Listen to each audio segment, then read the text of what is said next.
Okay, so the big update this week is this area just to the left of the chicken shed, which was previously covered in some junk that we had, family junk I'm going to call it. But basically the bulk of it was actually this structure that you can see, this galvanized steel antenna structure. So we're going to be calling this the satellite garden.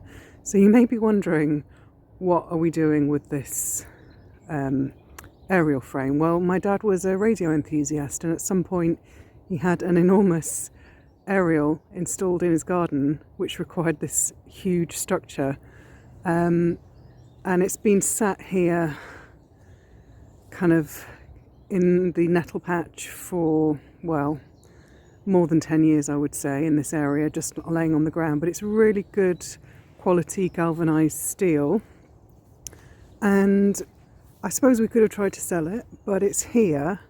And then my brother-in-law and I had a little chat and decided, why don't we use it to create a structure for a garden? So it's around 5 meters long, each of the 3 pieces that we have.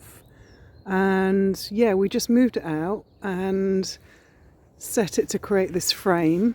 The little thing that you can see in the middle there is actually was the top of the antenna. So I'm just going to use that as a kind of architectural piece to give a nod to the old use for the frame that's going to create this raised bed area. So it's a work in progress. I've laid down the framing and lifting everything up, and lifting up some of the old tarpaulin that was down covering the grass has revealed that there's still quite a lot of nettle root there. But it's been really hard this week to try and deal with that. Just waiting for it to dry out a little bit. But I've ordered some bits and bobs that are going to make this area come to life and also deal with some of the problems. So I've got some wall jute matting to lay down to do the no dig style, because I don't want to be hacking away at these roots too much. I'm going to get up the most that I can, but then I'm trying to embrace the no dig method. So I'm going to be laying down some jute wall matting and then building up the beds from there. These poles, they're just in place just to kind of give me an idea of how far I want the beds to come out.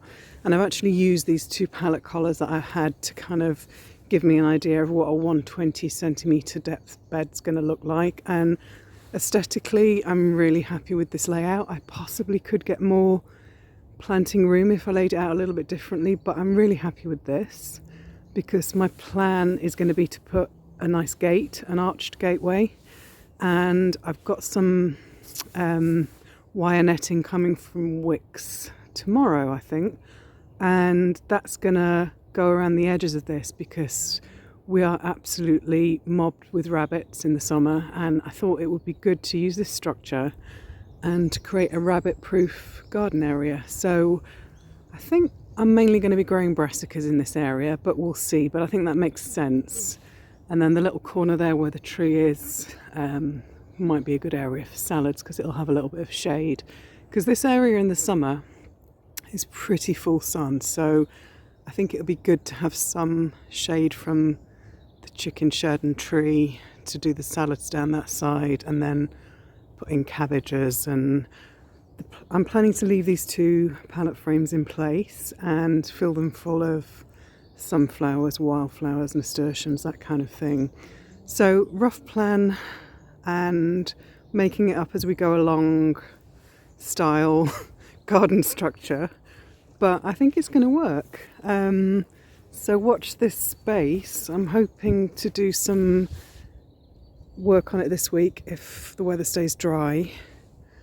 And what it's done, it's given me a focus. So like now, as you can see, I've got a 5 metre square space there, and then the area where the shed and raised beds are going to go is another kind of very defined area, and then we're just left with 5 meters here. From here to here in the middle is 5 meters, and that's just going to be another growing area. And I'm going to start with some soft fruit. I've already ordered some raspberries and some extra blueberries, and kind of a plan is forming, but it's going to be very much an organic process as to what else I put in this area. But starting off with some soft fruits up by the hedge, and in fact I probably don't know if I've shared this, but the first metre down from the hedge is going to stay as it is because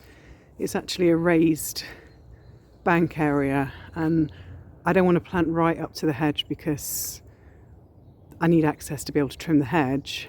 But I think what I am going to do is just sow out as many wildflowers as I can and pollinator mixers. I've got some on order coming this week.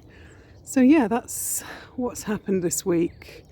Had a couple of days of activity, but then a couple of days of being indoors, so kind of frustrating, but progress is happening. So hope to do a little update for the first week of February, and if nothing else, I'm going to share what I've been ordering and what's been coming in to help move things forward.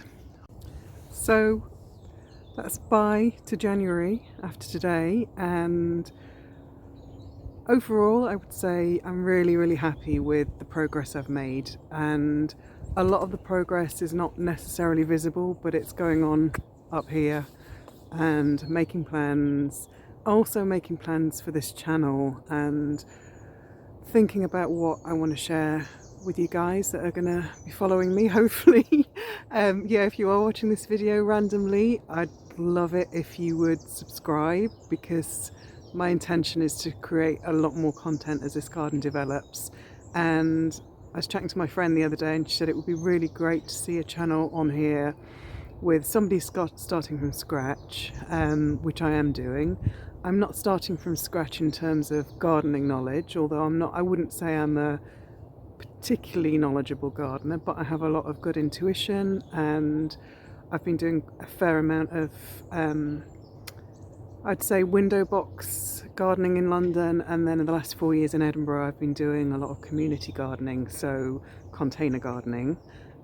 Maybe I can share something on that in the coming weeks as to what my kind of background is, but you'll see as we go along. I'm not like super kind of educated, but I've picked a lot of things up over the last 5 to 10 years by trial and error, and just learning from some very good friends who've shared their knowledge with me. I'm going to share as much as I can as I go through this journey as somebody who's starting from scratch without much technical know-how and without much know-how into building and designing structures. But that's going to be one of the most exciting things for me, is moving on from container gardening to having a bit of land that I can develop and create my dream kitchen garden. So bringing you along for the journey, and I hope you're enjoying the story so far.